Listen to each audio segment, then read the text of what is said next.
What's going on, good people? It's your boy Ira Day, and welcome to another episode of Daytime Sports.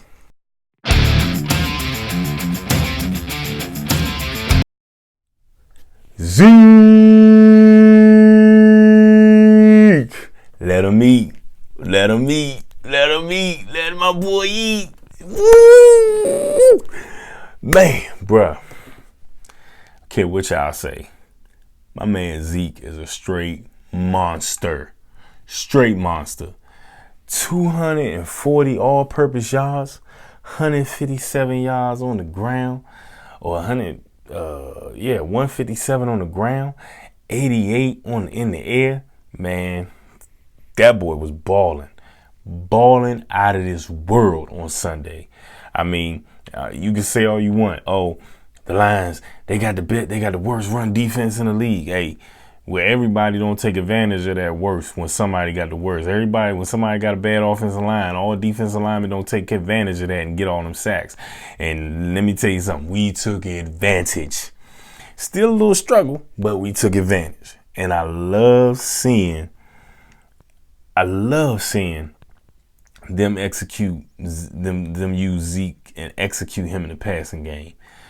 Now, we've been, not technically me, but a lot of Cowboys fans have been wanting to see Zeke in the passing game via like Todd Gurley get used in Los Angeles for the Rams, and Le'Veon Bell gets used in Pittsburgh for the Steelers when he's there.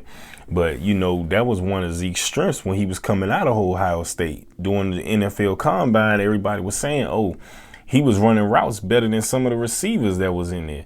So, and he got great hands. He was an all-around back, which means he could run, he could block, and he could catch the ball. And screen passes are cool, don't get me wrong, because as y'all saw, I mean, come on, man. It seemed like every year, well, not seem like, yeah, every year that he's been in the league on that screen pass, he scored a touchdown. His rookie year against Pittsburgh was 83 yards. Last year against San Francisco, I think it was 72 yards. And then this one, I mean, come on now. Those screen passes are cool, but that one at the end of the game, the 38-yarder to put us where we needed to be in field goal range. First of all, beautiful pass by Dak. Beautiful pass. But for him to Willie Mays that thing and look over the shoulder and just right into the bread basket. I mean, come on, man. Come on, man. Come on, man. Come on, man. That was beautiful. That was beautiful, baby. Oh, man. How about them Cowboys? How about them Cowboys, baby? Let's go. But everything, even though we won the game, and yes, beautiful, it was some things I got to talk about that wasn't a positive. Our safeties got to tighten up, man. Our safeties has got to tighten up. Jeff Heath, I'm a fan of Jeff Heath. I was skeptical when they was talking about making him the starter last year and all this other stuff, but he's been playing well, man, and he seemed like the only one that can get an interception in our secondary. So, I'm a fan of Jeff Heath, but on that Golden State touchdown, that first touchdown, if I'm not mistaken, man, the sideline is your friend, Jeff Heath. You gotta at least push him out of bounds, but don't just stare at the man doing these little crazy moves when he ain't gonna do nothing. Come on, man, push that man out, push him out. And then, the busted coverages, our safety's got to tighten up, and I'm going to be honest with you, when it comes to that, first of all, they didn't throw on Byron Jones' side, if I'm not mistaken, not one time in the game. Chidobe Awuzie, I really don't know what else that man can do. I don't know what is going on. And I'm not saying that in a negative way to him. I'm saying that in a positive way, basically saying like, and this ain't the only game, but it seemed like they throwing to his side. He's playing great coverage, but the quarterback just so happened want to throw a perfect pass in the right spot where only the receiver can get it. There's literally nothing else in a lot of those catches that was on him that he could have done because he was playing great D. I mean, but you know what I'm saying? Like, I'm excited. Cowboys, we 2-2. I did have us being 3-1 at this point. 3-1 at this point, and losing to Houston Texans coming up in my early predictions. However, I think I'm gonna switch that because we got them Sunday Night Football. It is a scary game, but I think we're gonna take this thing on Sunday night, man. At 3-4, I mean, I feel like we're gonna be able to control the clock. We're gonna be able to run Zeke and do what we do, and we're gonna be 3-2. And if we is, then I'll be right on my early predictions at this point in time, because I said we would be 3-2. The only thing was I said we would beat the Seahawks and we would lose to the Texans. But we could just swap those. Regardless, I'm still right. I don't care what you say. Yeah, let's go. Let's go. But let's get to the next game. Falcons and Bengals. I actually want to ask y'all a question on this. Do y'all think the Bengals are for real? Do you think the Bengals are for real? And here's my 2 cents on that. I think they are. However, and I hate to say this because it's kind of like I'm knocking my team, the Bengals are like the Cowboys of the AFC, meaning that they got a lot of talent, got a lot of great players, and they love to do well in the regular season. But once the playoffs come, it seems like they just can't get it done. And I don't know what it is, but that's kind of how my Cowboys are, kind of snake bitten with that. But we gonna get past that thing. But I ain't talking about my Cowboys. But the Bengals are a good team, and I wouldn't mind. I like Marvin Lewis. He's been there a long time. Never won a playoff game, and a lot of people say he should be gone. And really, you can't really knock people for saying that, because when you've been there 15 years, been to the playoffs 7 times, never won a playoff game. Yeah, that's like not one. I mean, Jason Garrett got some, you know what I'm saying? But anyway, they're a good team. I always felt like Andy Dalton was underrated. I'm not saying like he's an elite quarterback. He definitely not, but he's a good quarterback. He's a good quarterback. So yeah, I think they're a good team. And then they missing Joe Mixon too. And when he come back, he their best running back and he their starter. So that's gonna be nice. That's gonna be a team to be reckoned with in the AFC, because I do like their defense too. Kirkpatrick and Dunlop and all them boys, man, they pretty nice right now. And when it comes to the Falcons,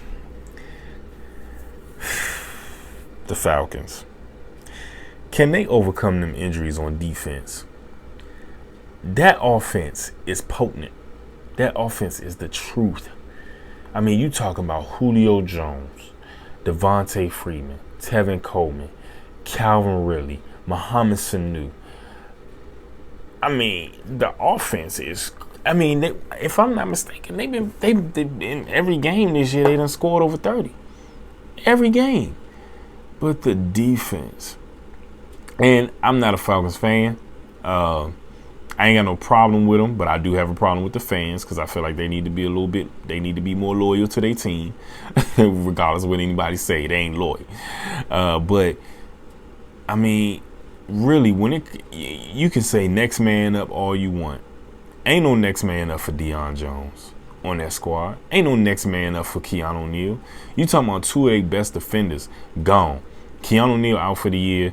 Deion Jones, he on IR, so that means he gonna be out for at least 8 weeks. Probably be able. I think he may be eligible to come back after week 8 or week 9, something like that. But right now, being 1-3, will even be worth him coming back? You know what I'm saying?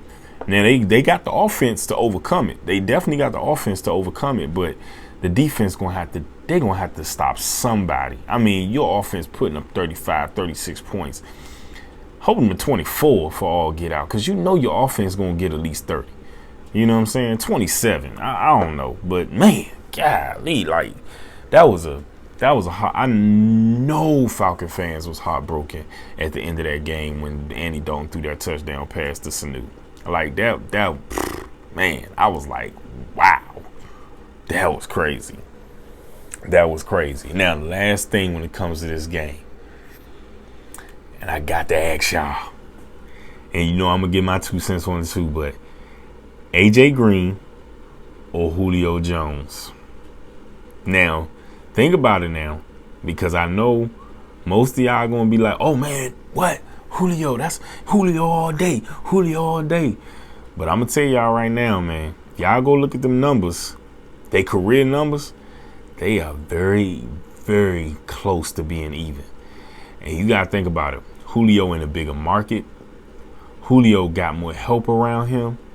Outside of Mohamed Sanu, can y'all name the number 2 receivers that AJ Green has had with him? When he came in, Matt Ryan was a vet at the time Julio came in. He was at least in the league for, if I'm not mistaken, maybe 3. I mean, not even 3, but maybe about 4 years. When AJ Green came in, Andy Dalton was his quarterback, and he got drafted that same year in like the 3rd or 4th round. So he had a rookie quarterback throwing to him. He also, I don't even remember who his number 2 receiver was. Like, who was his number 2? Because Mohamed Sanu wasn't there yet. And this man has still been balling, especially in prime time. Like, go back and look at it at any time the Cincinnati Bengals are on prime time. AJ Green shows out. He shows out. Now, I'm not saying that I would pick AJ Green over Julio, but I'm also not saying I would pick Julio over AJ Green. I know I'm raggling the fence, but my gosh, like, that's tough right there, because both of them boys are beasts. But I'm really just saying that for all of y'all who just really, because a lot of people be like acting like it ain't even like it's not even close when it comes to Julio and AJ Green. Like, Julio just head over heels above AJ Green, and I honestly disagree. I think that him being in a bigger market helps him, you know what I'm saying, get more spotlight, because he in Atlanta and AJ Green in Cincinnati. But, you know, that's my opinion. But again, leave the comments below and what you think. You know what I'm saying? Go ahead and leave them comments and what you think, because I really want to know what y'all think. Whether you think Julio better or whether you think AJ Green better. So, or who would you rather have? Last game, Chiefs and Broncos. Patrick Mahomes is the real deal. I made sure that I watched that game because I wanted to see what he was going to do when the lights were bright against a divisional rival, when everybody was watching in the nation, because I haven't seen him play none this year. I haven't seen him play. I've been seeing the stats. I've been seeing the highlights and things like that. And of course, all that look good.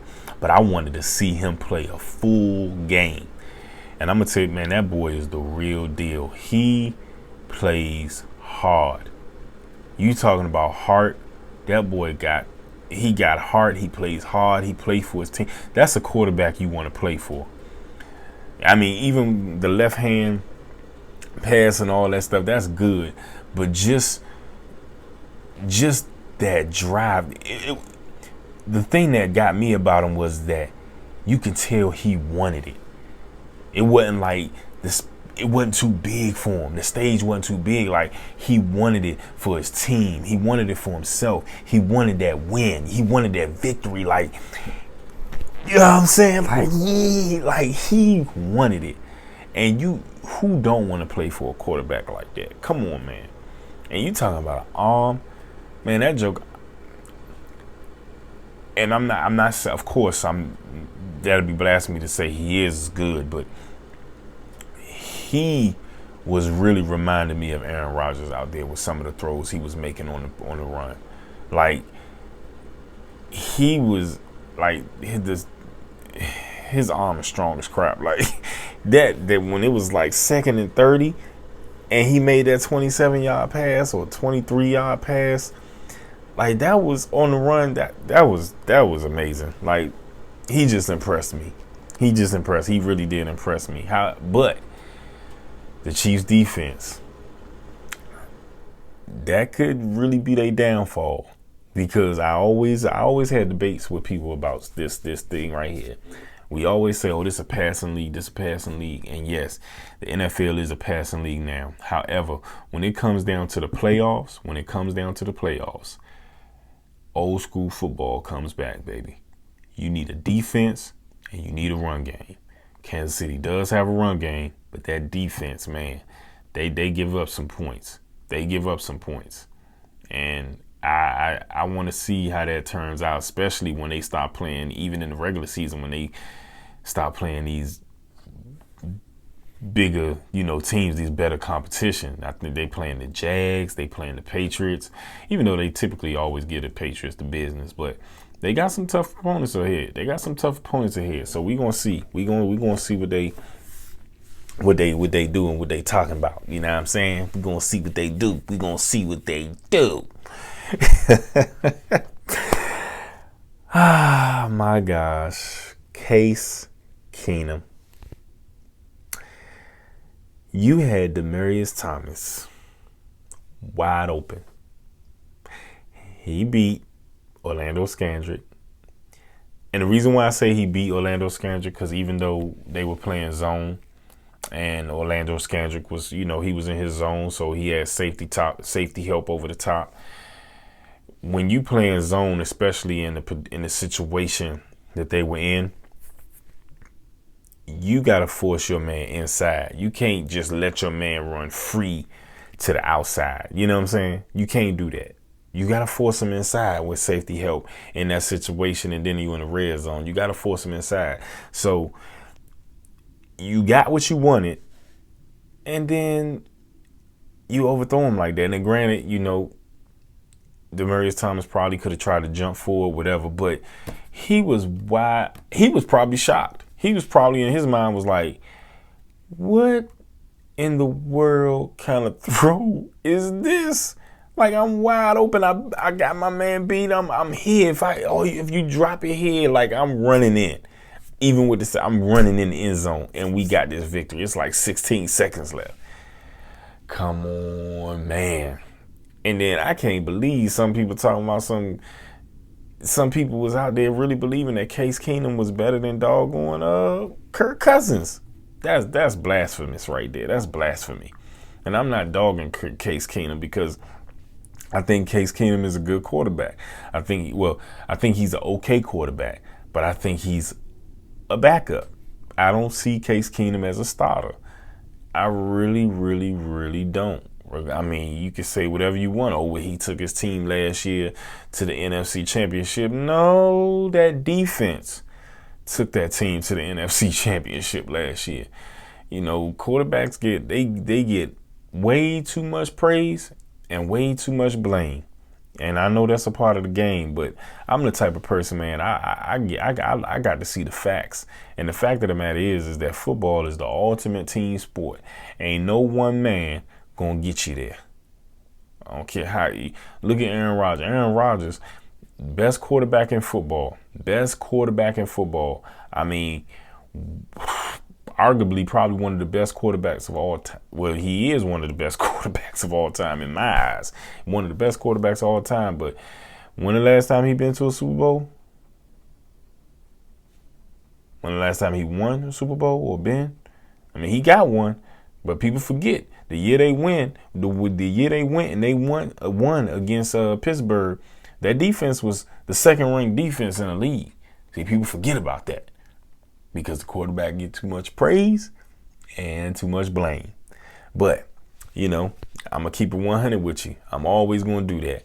But hope y'all enjoyed this episode of Daytime Sports. Y'all know I'm going to be getting with y'all every week. Again, leave comments below. Let me know what if you want me to talk about, especially your team, if you want me to talk about anything or a player or whatever it is, you leave a comment below and I'm going to get at you. Trust and believe.